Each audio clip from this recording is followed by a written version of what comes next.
va bu narsani iloji bo'lsa yopib oling.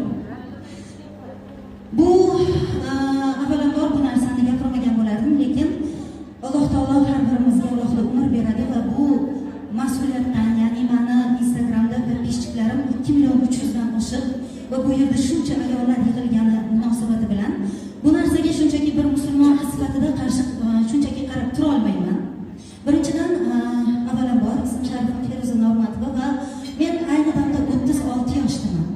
Shu kungacha Alloh taolodan nima so'ragan bo'lsam, ortig'i bilan bergan va hech qanaqa orzular xaritasidan foydalanmaganman. Va aytishim kerakki, 35 yoshimda men haj amalini, musulmonlar uchun farz bo'lgan 5 ta farz ichidan eng mukammalini, eng qiyinini, turmushga chiqmagan holatimda ota-onam bilan birgalikda amalga oshirdim. Buni hattoki umr davomida uncha-muncha insonlar amalga oshira olmaydi va bilasiz, doim professional psixologlardan tashqari boshqa psixologlarga Instagramda ham boshqa joyda ham qarshi bo'lib kelganman. Agar bunday niyatlar, bunaqa nima deydi, maqsadlaringiz bo'lsa, iloji bo'lsa boshqa joyda amalga oshiring. Va bugun banket, aslida bu banket mer banketi hisoblanadi.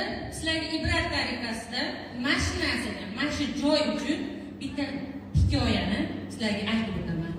Bir olim inson bo'lgan ekan, rahmat katta.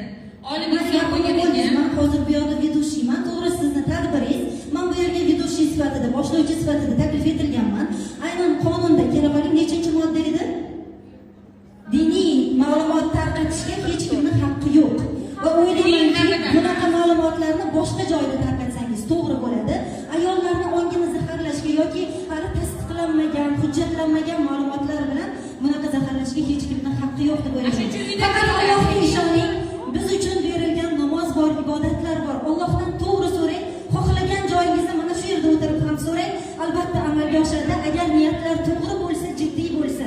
Albatta ota-onangiz hayot bo'lsalar, ulardan so'rang. Ulardan duolar so'rang.